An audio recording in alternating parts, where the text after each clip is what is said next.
Yung uwak nga hindi nagugutom eh. Yung maya hindi nagugutom. Ikaw pa magutom, sabi ni Kristo. Huwag kayong mag-alala sa pagkain nyo, pag-inom nyo, o saka mga damit nyo.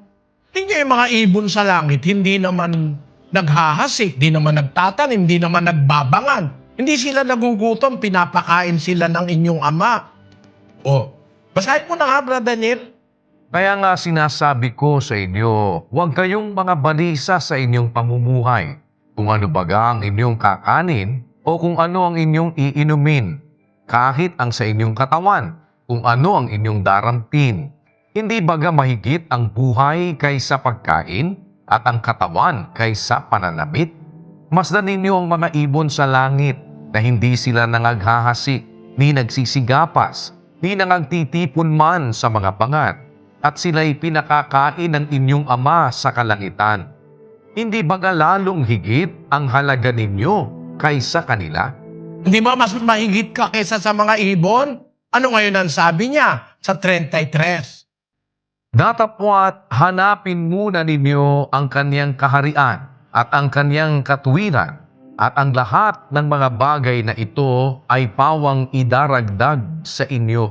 At ang bagay na kailangan mo, pananamit, pagkain, inumin, pagka hinanak mo muna ang Diyos, pwede kang bigyan ng Diyos ng pananamit, pagkain at inumin.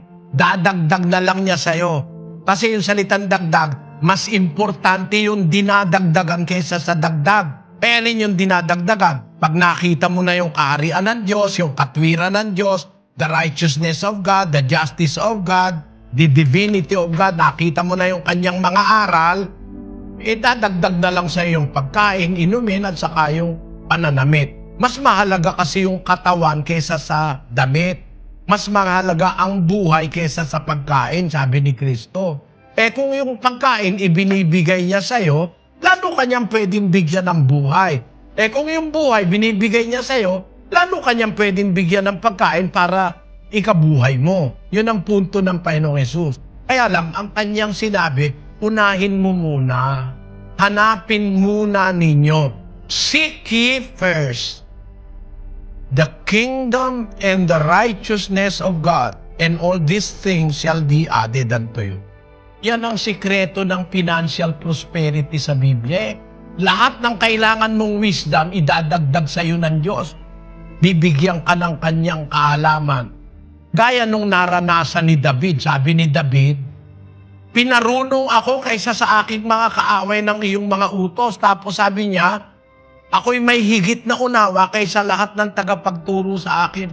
There is no other way for us to be able to physically and psychologically face all the challenges of life, even our financial problems, than knowing the will, the commandments, and the instructions of our Creator.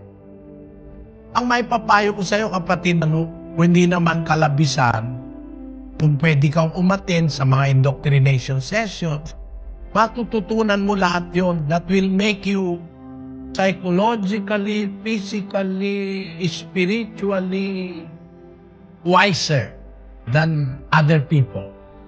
At yun ang kumbaga yun ang naka-equip sa'yo na hindi pwedeng manakaw ng iba, yung katuruan ng Diyos, yung mga salita ng Diyos, hindi pwedeng nakawin yun, nasa puso yun eh. Yun ang magdidirect ng iyong mga gusto, mga plano. 16 ng Kawikaan, versikulo 9. Ganito nakasulat.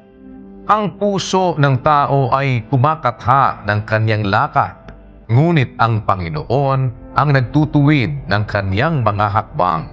Meron kang plano, no? Sasali ka sa financial trading, ano? Yun puso ng tao kumakatha nun eh. Ang puso ng tao kumakatha ng kanyang lakad. Sa English, ang sabi, A man's heart deviseth his way, but the Lord directeth his steps. it is up for you to devise, to plan, to dream, even the impossible dream. But with faith, you are going to do it this way. Give your best and leave God to do the rest. That is faith. Kasi ang magagawa ng Diyos, hindi mo kayang gawin.